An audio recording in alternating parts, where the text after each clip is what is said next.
This is Toby Mathis with the Anderson Business Advisors podcast, and I'm joined today by Rocky McKay, who's with Peak.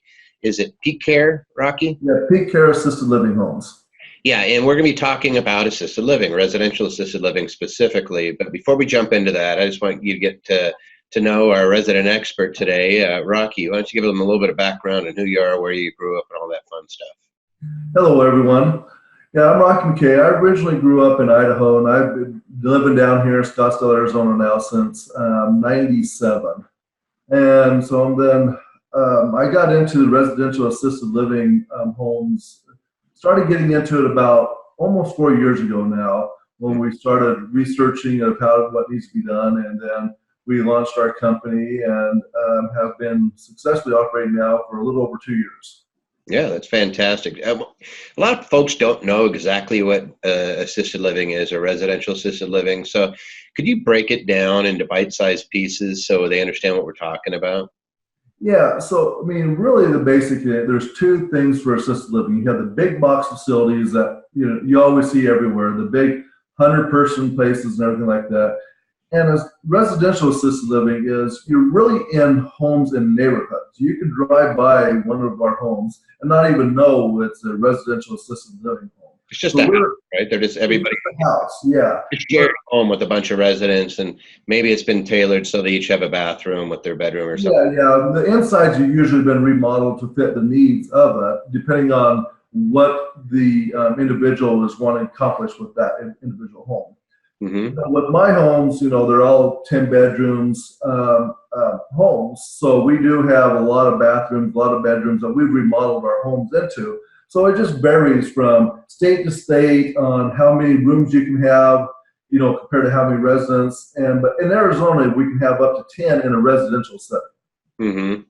And so are these people dementia patients? Are they just elder folks? Are there regular adults that live in these? Most of them are, they have some sort of like need for their activities of daily living. ADL is what we call them. Mm-hmm. So they need probably help managing medications, helping, do some washing. So usually people come in here after independent living. So they might be in a big box for independent living, but then they need more care because they might be physically disabled. They might be in a wheelchair walker. They need more help. Or they do get up to dementia, Alzheimer's that we have in here that are forgetful. They might be physically able to do a lot of things, but they can't remember to do it. So that's the type of individuals that come into our homes. So an activity of daily living, that's like brushing your teeth, maybe getting dressed, eating. Yes, all that stuff. We're there to help them assist that, from bathing them to brushing their teeth, to help them remember to do the basic things. So sometimes, like I said, you deal with the dementia, Alzheimer's, they can't remember to do things, or they might think that they've already did it. Mm-hmm. But physically they could do it, but they just need help remembering to do it. You just need a helping hand. So in other words, maybe somebody shouldn't be living alone. Correct. And instead of living alone, they live with a few other people in a home, in a house. Yeah, in a house. They have access to the kitchen, everything that you can see. You walk in, you're thinking you're going into a normal house when you first walk into it. Yeah. We just have a lot more bedrooms. What's the typical age group that's in your homes? In my homes, the typical age is they're roughly between 85 and 90. Wow. Okay. So it's basically, hey, you don't need to be taking care of this stuff. Like my mom's 80, and we have this conversation every time I see her. She loves being independent, but she also needs a little help. And every day she said in 2 years, she'll probably transition out. And I keep trying to say, well, don't go to a big box. Where are you going to go? And she has her ideas, but this is the idea of somebody actually there that maybe does cooking for you, maybe does your laundry. Yeah, we have everybody that does all that stuff, from cooking, cleaning, their laundry. So, I mean, really, they're technically just being waited on hand, but they're able to do as much as they're able to do, and we encourage it. But when it comes to, like cooking, we have residents that remember recipes, and they'll sit there and tell the caregivers how to cook. Yeah. And they'll come up with a menu and everything like that, and the caregivers will cook it for the whole everybody else in the house. So it really becomes nice and personal. What caused you to go into this area? What was the draw? We was really looking, me and my partners, we were looking at a different place to invest in the real estate market. And senior living kept on coming up more and more. And then we we came across residential assisted living, and we started really researching this little niche market and found out, there was a big need for, good quality high-end homes that provided really great care. And so we started researching that thing. We're just like, the homes that was offered in the areas that we was looking at here in the Phoenix metro area, they were nice, but there was only a handful that we would really feel comfortable putting our own parents in. So we decided to jump into to do this better, and to provide a type of home that people would really like to live in. And so that's where we started really focusing on doing this stuff. So every home that we have, we've remodeled and brought it up to our standards of what we think they should be at. We far exceed what the state and city even mandates us to do in the home. But we feel that it's better for our residents and for our caregivers who are there taking care of our residents. The more that ease that we can make them have ease of use of things, the better for everybody. All right. Changing topics here a little bit. Let's talk about the money of it. So you're into a house that has 10 people. What is the typical monthly fee that you receive so you can operate this per resident? So between all my homes, I average anywhere from $4,000 up to $7,500 a month. Wow. Okay. So let's say you had 10 houses or 10 rooms in a house. So you have $75,000 coming in, and your responsibility is to provide round the clock care, or is it just during? No, round the clock care. So we offer 24/7 awake staff all the way around. So we have 2 to 3 caregivers on during the day, and then 1 awake at night. That's sitting there doing bed checks, making sure if anybody who needs help wakes up in the middle of the night to go to the restroom, that we're there to help them. If they had an accident, that they were changing out their briefs or anything like that in the middle of the night. Good of you. How are the margins? Are they pretty strong? Yeah, they're pretty strong. You make a really good, if you operate a good high-end quality home, the margins are very, very well that will rival any, investment out there. All right. So who should consider getting into residential assisted living? Not to go become a resident, obviously, but if you're an investor or you own real estate, what should you be looking for as to when you might want to do residential assisted living? Well, everybody has their own what they're really looking for. If you want to come into residential assisted living, if you own homes that you think would be a good fit, and each city might have their own little qualifications of what you have to do to make sure your home is able to be an assisted living home. But, it's a good place to where, okay, hey, if you've just been renting out this home, let's say you have a 5,000 square foot home, you've been renting it out, and you rent it out for $2,500 a month or something like that. But you're only making, profit of $500-600 on it. You can make, convert this house, put a little bit of money into it, and you can turn around where you can be making anywhere from, around $10,000 a month in profit. Wow. Is that pretty common to have that type of margin? Yeah, on the higher ends, yes. If you go to the little bit lower where you're pressing, where you're maybe only averaging 45, you'll probably be looking at $7,000 to $8,000. Right. So I'm going to set the table for these folks real quick. So there's 3 businesses when you're talking about residential assisted living. There's the real estate itself, having the house. There's being an investor in one, perhaps doing the loan on the home or being the money person to start one up. And then there's the actual active business. Yes. And the active business means hiring, having the employees. Is there a magic number of how many homes you should be running when you're an operator and you're running the active business? Well, it really depends. So we try to do everything in twos because I can hire one of my managers and they can by the state law, can oversee 2 homes. Okay. So I only have one. So if I'm only hiring one person, that manager, you're probably not getting your cost, down if you're not running 2. So you should do 2. You should do 2 at a minimum. In Arizona, yeah. In other states, it's different. But let's just keep it on Arizona. 2 at a minimum is very beneficial. What's the hardest state to run a residential assisted living in that you've seen? California. Yeah, you got to get licensed first and all that. Hey, what are the big pitfalls with residential assisted living? Where do you see people trip and fall?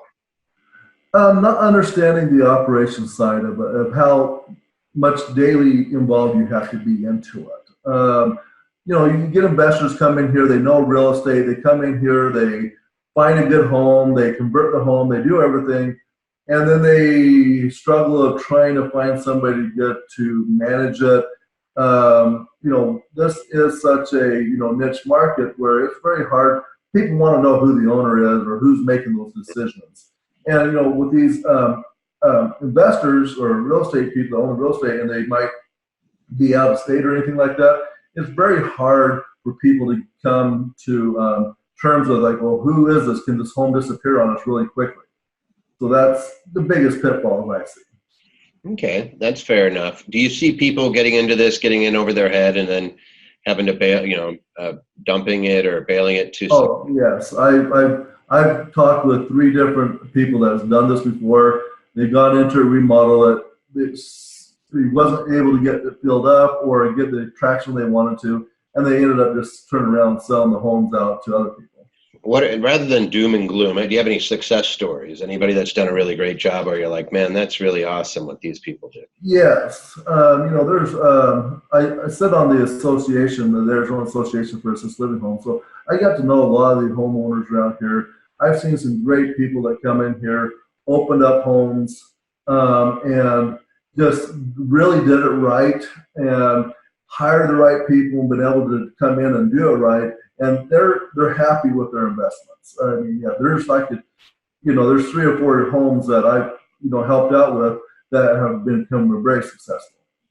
If there was one thing that you wish you knew prior to getting into assisted living, what would it be? Prior to getting into assisted living, I think just knowing how much especially on the operating side of it, it's I'm involved in the business every day. It's not a 9-to-5 job or anything like that. When you're taking care of people, you have to have the drive and dedication and want to be able to do this. This is and it's been rewarding for me. So just getting in here, I really didn't know how much day-to-day operations I'd be in it, but I probably put myself more into it just because I care so much about it. Now, tell me about you guys, because I understand that you're different. A lot of folks will tell you how to do assisted living, but a lot of folks won't run it for you. Yeah. Your company is a little different. You'll go in and you'll act as the operator for these folks? Yeah, so, we have some of our own homes that we've built and done, and we operate for ourselves. But we also have a company that can operate for anybody. So if they want to come in and like, hey, I really want to do this. I have this great house I think we can do. I can help them from the start, making sure that's being built, or reconstructed, remodeled right, to if they've already done it, to come in and hire the staff, to operate it, help them get the license, for the house license from the state, and be really focusing on running the operations for them. We hire everybody, and we do all the profit and losses for them. We're out there marketing for them, and we do all the bills. So, just like anybody that's in an apartment complex, they go buy an apartment complex. They, it's 100+ unit. They hire a management company to come in and do it, and that's pretty much what we do at the same time. Now, if I have an apartment and I hire a management company, they're charging me probably about 10% of whatever's generated. Is that in line with what you guys do? Yeah, so I charge 10% on the assisted living. So we divvy up, like the payroll is dedicated to what is happening at that house. So each caregiver clocks in, clocks out of that house, and no matter if we use caregivers elsewhere, it's just what they are working at that specific location. The payroll, the workers' comp, everything's done is broken out just for that specific location. The meals are ordered specifically for that location. So everything is based right on there. We take a 10% management fee off of the gross revenues, and then everything else goes down to their bottom line. And that's so bad, is it? That's actually they get a pretty good deal from that. We take the headache away from them. Yeah. So if is this only in Arizona, by the way? I'm only operating in Arizona now. We're looking to expand, but that's going to be a year to 2 years down the road before we expand to other states. All right. So if you're in Arizona and you're listening and you don't like running your own home and you're saying, hey, it's worth 10% to let somebody else deal with the headaches, then they should contact you. How does somebody get a hold of you, by the way? They can email me at Rocky, ROCKY, at Peak Care Living. That's PeakCareliving.com. Or they can go to our website, which is www.peakcareliving.com, and just hit contact the button. Or they can call me at 800-906-1030, and then extension 101. I'll post all that too, Rocky, so you don't have to. No problem. Otherwise, they're going to be pausing and listening. But you know what? If I was in Arizona and I had assisted living, I'd probably be doing that because I don't want to run my own homes. I actually rent houses or lease houses to operators. And so I have several on the East Coast where it's like, it's different. Everybody's different. Some operators, by the way, it's not just the elder. It could be autistic adults, where somebody just needs to have somebody watching over that still wants independence, and they live in a house. And we have some younger gentlemen in our homes. They've had just bad accidents. They can't do a lot of things. They're in their 50s that are going to be with us. They just have bad accidents. They don't want to be burdened on their families of somebody sitting there taking care of them. They can't really do a lot of things. And so whatever insurance they had, or, if it was an accident, they just, they pay monthly, and a lot of times when people come in here, it's a relief because now they're not burdening their family of trying to take care of them. And sometimes you don't want your family being around. Again, I've dealt with this enough to know that sometimes you just don't want the hassle of having to maintain your house. Yes. You want to change your own light bulbs. You don't want to cook your own meals unless you want to. Like, could a resident in your home cook their own meal if they wanted to? No, we usually do it for them just because we have so many people that we have to cook for, 10 people. And, just if something happens, the liability reasons is kind of hard to pass by. But, that's why we allow them to, if they want to, design the menu and tell us how to cook it, and so we try to get them involved that way. So there's a little bit of gift. There's a little bit of gift for these residents where they're saying. But again, the whole idea is that at least you're not doing it, it's not your family. Now, are most of these private pay? Is this long-term care policies? What's paying for the $4,000 a month? So ours is private pay, but a lot of these people do have long-term care insurance that they do, but we don't get paid from long-term care insurance. So what usually happens is the long-term care insurance pays the families like 30 to 45 days after. So let's say June 1st, I had a family pay me, and on July 1st, we submit the paperwork to the insurance company saying they were here every day, because most of these insurance companies are paid out daily rates. Mm-hmm. So they want to make sure that the resident was here every day. And then say, okay, we submit to the insurance company that, yes, the family paid us, here's a paid invoice. They were here every single day, and then they turn around and cut a check back to the family and reimburse. Okay, I understand it. That's pretty good. Hey, kind of out in closing, what's one piece of advice you give to somebody? You can go back a few years and say, hey, before you got into this, what would be the one piece of advice you'd give somebody who's looking at this as a potential? One piece of advice is, make sure you bring in people that know what they're doing around you. I was lucky enough to have people around me that really helped me get this off the ground. And, and it's a lot of work. You're going to be involved in it daily. So, if you don't have the time, resources, or the drive to do it, make sure you hire that out to, somebody like us that manages it, because, it takes a lot to take care of the elderly people, and the people expect a lot because you're dealing with somebody's parents. And trust me, if things are not going right, they're sitting there complaining to you every single minute. Mm-hmm. Now, I've been lucky enough to go down and actually teach some continuing education with some of these groups. Are the groups in Arizona all licensed if they're in this realm? Yes, they have to be licensed by the state. So everybody, even if they only have one resident, up to 10 residents on the residential side, have to be licensed. And then you guys probably have a bunch of associations. I know of a couple down there, but you guys have associations that you work with. Yes.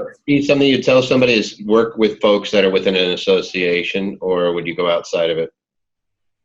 Arizona Assisted Living Homes Association is the one that we is the main one that kind of goes to the state. We try to lobby everything for it. We work with the cities and everything like that. I sit on the executive board of that association. We're the largest association, so we do represent roughly 1,800 homes in the state of Arizona. Let's just get that 1,800 homes, not 1,800 residents, but 1,800 homes. And they can be licensed anywhere from 4 or 5 all the way up to 10. Yeah, that's pretty amazing. And I think that's really great. You can just tell that there's a need. I don't know all the stats, but it seems like the baby boomers are really hitting it right now, right? Yeah, you're starting to get a lot of the early baby boomers that are the early baby boomers are starting to really look at this, maybe starting to live independent, come in here. Like I said, my youngest resident that's in here for, not besides the 2 that I talked about earlier, for really needing being for the elderly reason is 74. So I mean that's right on the cuff of, I think, the baby boomers are the first generation of baby boomers. It just seems like there's a growing need for it. And again, I've looked at this. You have the big box. You have some of the higher end where you're paying, like some of these things I've seen, you pay $250,000 just as an entry fee. Yes. Yeah, you lose it. It's gone. Yeah. And then you see these where people are actually saying, hey, let's get a really nice house, golf course or something like that, or some nice neighborhood. You'd love to be there anyway. I think our friend Gene used to say, you want it to be where you want to drive to it, you don't want to drive by it type place. Yep. Yeah. Yeah. And some of those big boxes scare the heck out of me. It always smells like laminate, Yeah, it is. You just, you don't get the personalized feeling of being home as in one of those places. The care ratio where it really differentiates on that is the big boxes usually running anywhere from 1 caregiver to 10 to 15, and I've even seen up to 20 residents and 1 caregiver trying to take care of. And here we run more 1 to 5, even sometimes better than that during the day, depending on what we're doing that day. So you're getting a lot better quality care, hands-on touches. Mm-hmm. I mean, we're usually telling family members, hey, we're seeing this slight change here with your mom or dad. And, we're telling their family of like, okay, we might need to have this checked out. Why don't we, have this checked out? Or here's the, things like that, to where they really rely on us giving really good feedback of what is happening with their family members. You have eyeballs on them every day. Yes. That's a big thing. And I think that's a lot of folks can identify with it. Those of us who have elder parents, or at least an elder parent left, I think everybody relates to it, is they want independence, but they also, you want the peace of mind of knowing that somebody's checking in. Checking them, making sure they didn't fall out of bed, do any of that stuff. And if they have medication, making sure that they're at least taking it. Yes. Or if they do trip or fall or something, that they're not sitting there for 2 days before somebody figures it out. Yep. Yeah, absolutely. I really appreciate you coming and spending some time with us. And again, I'll post your information. So if you're in Arizona and you don't want to run your house, call Rocky. If you're if you're interested in getting into that realm, you call him too. He's a good guy. Lots of information, really. I could just say from having known him for a bit here, that is a good person surrounded by good people. And again, you don't go into this just because you decided you're going to have rental properties. You get into this because you're drawn to it, because you want to help your elders out there and the difference. So I think that's great. So again, thanks, Rocky, for being with us. Thank you, Toby.